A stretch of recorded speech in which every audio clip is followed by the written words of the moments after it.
विजय तिलक।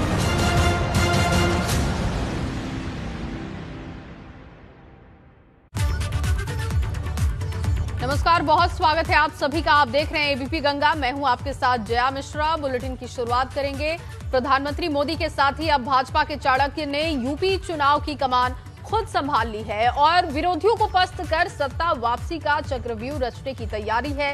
अगले 10 दिनों में भारतीय जनता पार्टी के चाणक्य और देश के गृह मंत्री अमित शाह 7 बार यूपी का दौरा करने वाले हैं, जिसकी शुरुआत 24 दिसंबर को प्रयागराज से होगी और ये सिलसिला 4 जनवरी तक चलता रहेगा। 10 दिनों के दौरे में अमित शाह 140 विधानसभा क्षेत्रों को कवर करेंगे और इसके लिए वो 21 सभाएं भी करेंगे।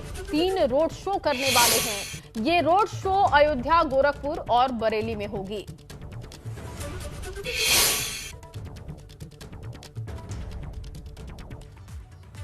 उधर निषाद पार्टी के अध्यक्ष डॉक्टर संजय निषाद ने पिछले दिनों लखनऊ में हुए निषाद पार्टी और भाजपा की संयुक्त रैली का जिक्र करते हुए कहा कि जल्द ही निषाद आरक्षण का मुद्दा सुलझ जाएगा। संजय निषाद ने उम्मीद जताई है कि चुनाव से पहले आरक्षण का मुद्दा हल हो जाएगा और यही नहीं, संजय निषाद यूपी विधानसभा चुनाव में 24 सीटों पर चुनाव लड़ने का दावा करते हुए दिखाई दिए।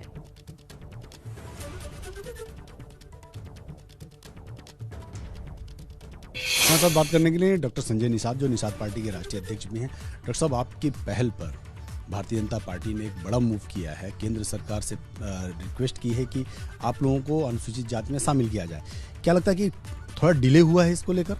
निश्चित रूप से डिले हुआ और उसे थोड़ा सा असंतोष भी फैला, गलत संदेश भी गया और कुछ अधिकारियों की गलती की वजह से, क्योंकि 4 महीने पहले जब कोरोना खत्म हुआ तब से प्रक्रिया चल रही है। कई बार अमित शाह जी ने और माननीय योगी आदित्यनाथ ने अधिकारियों से कहा भी इस जल्दी से प्रकरण को सॉल्व करो, लेकिन वो सब ढुलमुल रवैया अपनाते रहे।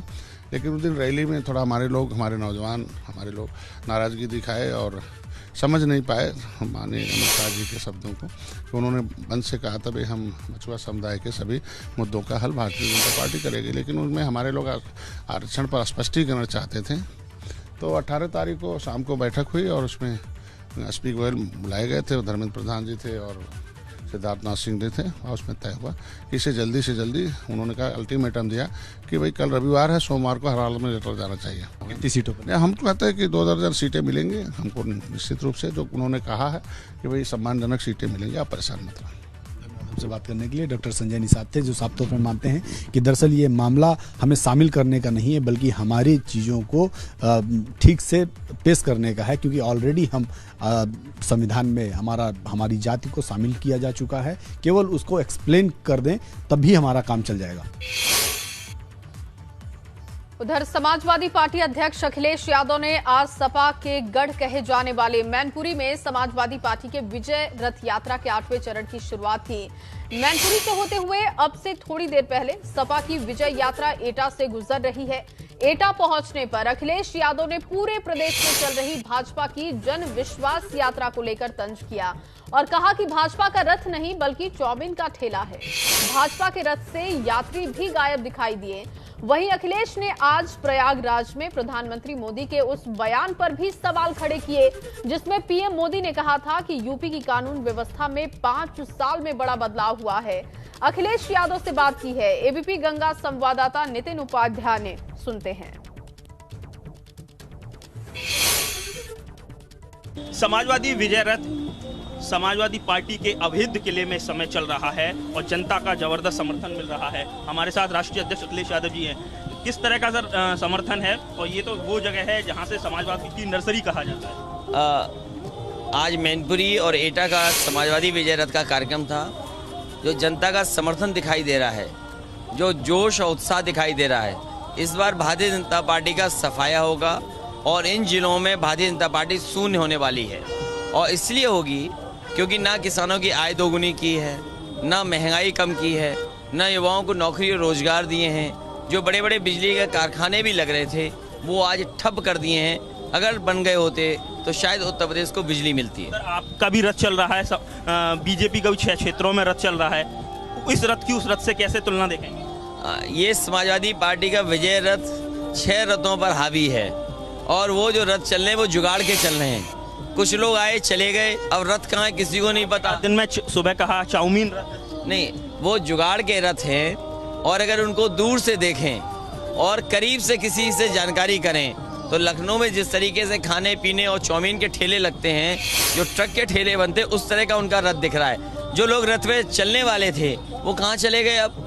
आज सर मातृशक्ति महाकुंभ में उन्होंने कहा है, प्रधानमंत्री ने कि एक बार फिर से गुंडा राज आ जाएगा, बलात्कारियों की सिफारिशें आती थी थाने में। इसको लेकर वो कहीं ना कहीं महिलाओं में एक मैसेज दे रहे हैं कि हमारी सरकार में लॉ एंड ऑर्डर ठीक रहा। उस पर क्या आप कहते हैं? बाबा मुख्यमंत्री जी ने शायद नहीं बताया होगा कि सरकार बनते ही उन्होंने अपने मुकदमे वापस ले लिए, उन्होंने डिप्टी सीएम के मुकदमे वापस ले लिए।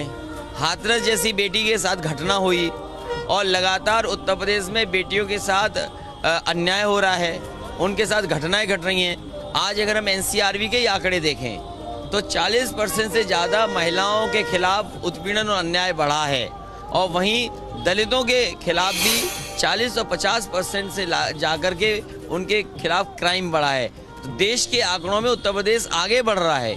जो अच्छी योजनाएं थी 1090 जो महिलाओं को और बेटियों को, बहनों को सुरक्षा देती थी। उत्तर प्रदेश की राजनीति उपयोगी और अनुपयोगी पर आ गई है।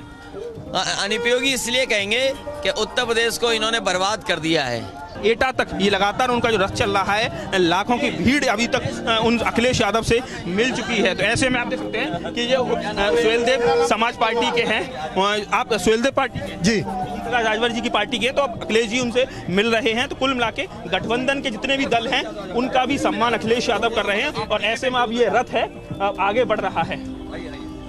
एटा से नितिन उपाध्याय, ABC गंगा। उधर बसपा की ओर से चुनाव प्रचार की कमान पार्टी महासचिव सतीश चंद्र मिश्रा ने संभाल रखी है। चंदौली के चकिया में पार्टी की एक सभा में सतीश मिश्रा ने भाजपा और सपा दोनों पर जमकर हमला किया। उन्होंने कहा कि दंगे होते नहीं बल्कि कराए जाते हैं, और सपा भाजपा दोनों मिलकर वोट के लिए दंगे कराती हैं।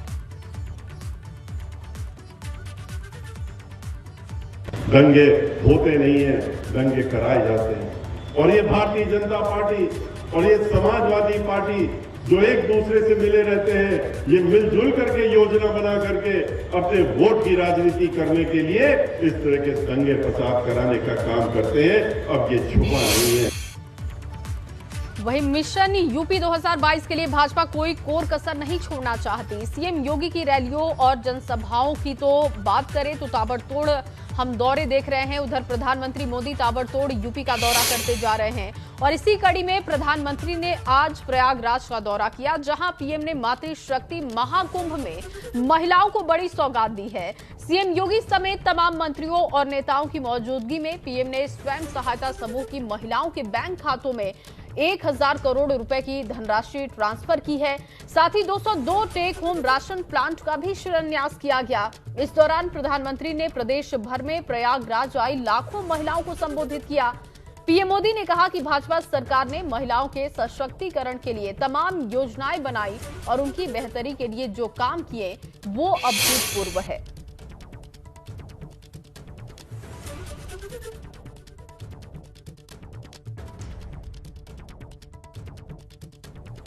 डबल इंजन की सरकार ने यूपी की महिलाओं को जो सुरक्षा दी है, जो सम्मान दिया है, उनकी गरिमा बढ़ाई है, वो अभूतपूर्व है।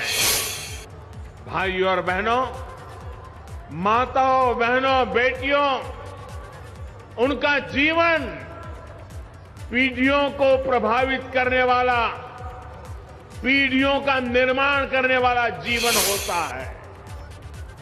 एक बेटी का सामर्थ्य, उसकी शिक्षा, उसका कौशल सिर्फ परिवार ही नहीं, समाज की, राष्ट्र की दिशा तय करती है। इस दौरान पीएम मोदी ने लड़कियों की शादी की उम्र 18 से बढ़ाकर 21 साल किए जाने का जिक्र करते हुए विरोधियों पर निशाना साधा। पिछली सरकार के समय महिलाओं को किस तरीके से माफिया और गुंडे परेशान करते थे, उसका भी जिक्र किया। 5 साल पहले यूपी की सड़कों पर माफिया राज था। यूपी की सत्ता में गुंडों की हनक हुआ करती थी। इसका सबसे बड़ा भुक्तभोगी कौन था? मेरी यूपी की बहन बेटियां थी। उन्हें सड़क पर निकलना मुश्किल हुआ करता था, स्कूल कॉलेज जाना मुश्किल होता था। आप कुछ कह नहीं सकती थी, बोल नहीं सकती थी, क्योंकि थाने गई तो अपराधी बलात्कारी की सिफारिश में किसी को फोन आ जाता था। योगी जी ने इन गुंडों को उनकी सही जगह पहुंचाया है। पहले बेटों के लिए शादी की उम्र कानूनन 21 साल थी, लेकिन बेटियों के लिए ये उम्र 18 साल की ही थी। बेटियों भी चाहती थी कि उन्हें उनकी पढ़ाई लिखाई के लिए, आगे पढ़ने के लिए समय मिले, बराबर अवसर मिले। इसलिए बेटियों के लिए शादी की उम्र को 21 साल करने का प्रयास किया जा रहा है। देश ये फैसला बेटियों के लिए कर रहा है, लेकिन किसको इससे तकलीफ हो रही है, ये सब देख रहे हैं। भाई और बहनों, वहीं कांग्रेस महासचिव प्रियंका गांधी ने प्रयागराज में पीएम मोदी की ओर से महिलाओं को दी गई बड़ी सौगात को लेकर घेरा। प्रियंका ने कहा कि 5 साल बाद उन्हें ऐसा इसलिए करना पड़ रहा है क्योंकि महिलाओं के हक के लिए कांग्रेस ने नारा दिया, लड़की हूं लड़ सकती हूं। वहीं प्रियंका ने आरोप लगाया कि मेरा ही नहीं, मेरे बच्चों के भी सोशल मीडिया अकाउंट को हैक किया जा रहा है। 5 सालों से क्यों नहीं की ये घोषणाएं, आज क्यों कर रहे हैं चुनाव से पहले? क्योंकि महिला जागरूक हो गई है, महिला उठ गई है। हमने लड़की हूँ लड़ सकती हूँ का नारा दिया, महिला उठ गई है, जाग गई है, कह रही है मेरा हक दो। इसीलिए आज नरेंद्र मोदी जी को भी झुकना पड़ा। मैं बहुत खुश हूँ। फोन टैपिंग छोड़िए, मेरे बच्चों के इंस्टाग्राम के अकाउंट्स भी हैक कर रहे हैं। तो सरकार के पास और कुछ काम नहीं है क्या? क्या आपका भी फोन टैप हो रहा है? हाँ, तो बहुत समय से टैप है। प्रियंका गांधी का कहना है उनका भी फोन टैप हो रहा है। 2022 चुनाव में कुछ ही वक्त बाकी है। चुनाव के मुहाने पर खड़े नेताजी जनता के बीच अनोखी अंदाज में दिखाई देते हैं। सोनभद्र में भी कुछ ऐसी ही तस्वीर दिखाई दी है। यहां सदर सीट से भाजपा विधायक भूपेश चौबे रिक्शा चालक के रूप में लोगों के बीच गए और सीएम योगी की जनसभा में आने की उन्होंने अपील की। दरअसल गाजीपुर से शुरू हुई भाजपा की जन विश्वास यात्रा कल सोनभद्र पहुंचेगी। इस मौके पर सीएम योगी हाई जेल मैदान में बड़ी जनसभा करने वाले हैं, जिसको लेकर भाजपा नेता लोगों के बीच पहुंच रहे हैं और सरकार के कामों को गिनाते हुए मुख्यमंत्री की जनसभा में आने की अपील कर रहे हैं। कल सीएम योगी सोनभद्र में करीब 500 करोड़ से ज्यादा की परियोजनाओं का शिलान्यास और लोकार्पण करेंगे। हर व्यक्ति योगी आदित्यनाथ जी को सुनना चाहता है। जो हमारे रिक्शा चालक भाई हैं, उन सबों ने मुझे आकर के आग्रह किया कि योगी जी आ रहे हैं, एक बार मैं जन जागरण यात्रा निकालना चाहता हूँ। मैं ऐसे सभी रिक्शा चालक भाइयों के प्रति बहुत बहुत आभार व्यक्त करना चाहता हूँ। उधर प्रयागराज में प्रधानमंत्री नरेंद्र मोदी के कार्यक्रम में भाजपा एमएलसी सुरेंद्र चौधरी का हंगामा देखने को मिला। खबरों के मुताबिक भाजपा के एमएलसी हेमा मालिनी से मिलना चाहते थे, जिसे लेकर उनकी एएसपी से नोकझोंक हो गई। उन्होंने कहा कि उनसे मिलने में क्या दिक्कत है। इस बीच दोनों के बीच कहासुनी का वीडियो वायरल हो गया। बिल्कुल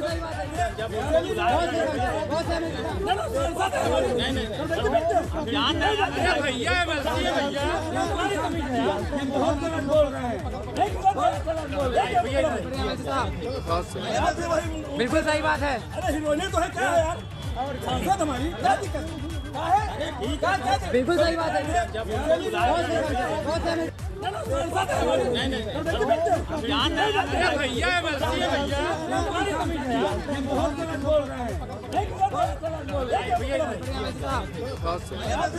बिल्कुल सही बात है। अरे हिरोइने तो है क्या यार, और सांसद हमारी क्या दिक्कत है?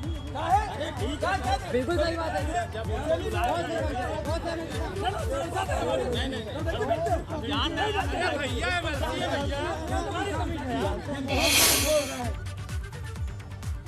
उधर समाजवादी पार्टी के पूर्व विधायक संतोष पांडे ने लखनऊ में भगवान परशुराम की मूर्ति लगवाई है। ये मूर्ति पूर्वांचल एक्सप्रेसवे के नजदीक लगाई गई है। हालांकि सपा की तरफ से भगवान परशुराम की 108 फीट की कांस्य की प्रतिमा लगाई जानी है। इसका ऑर्डर जयपुर में दिया जा चुका है। ये प्रतिमा मोहान रोड पर लगाई जाएगी और इसका शुभ मुहूर्त भी अखिलेश यादव से कराया जाएगा। इसका लोकार्पण कराया जाएगा शुभ मुहूर्त में अखिलेश यादव के जरिए। तो भगवान परशुराम की मूर्ति लगाई गई, पूर्वांचल एक्सप्रेसवे के पास ये मूर्ति लगाई गई है। और आपको बताएं कि भविष्य में भी कांस्य की मूर्ति का ऑर्डर दिया गया है। कांस्य की मूर्ति लगाई जाएगी। सपा के पूर्व विधायक संतोष पांडे ने मूर्ति लगवाई है। ये मूर्ति आप देख रहे हैं और बताया जा रहा है कि पूर्वांचल एक्सप्रेसवे के आसपास ये मूर्ति लगवाई गई है।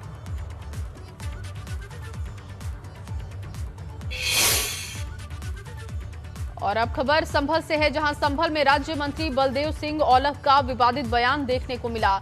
उन्होंने कहा कि मुस्लिम तो पहले से ही बच्चे पैदा करने का काम कर रहे हैं, उनको कौन रोक रहा है। उनका काम ही सिर्फ खाना पीना और बच्चे पैदा करना है। बच्चों को शिक्षित करना, बेहतर परवरिश करना उनकी सोच नहीं है।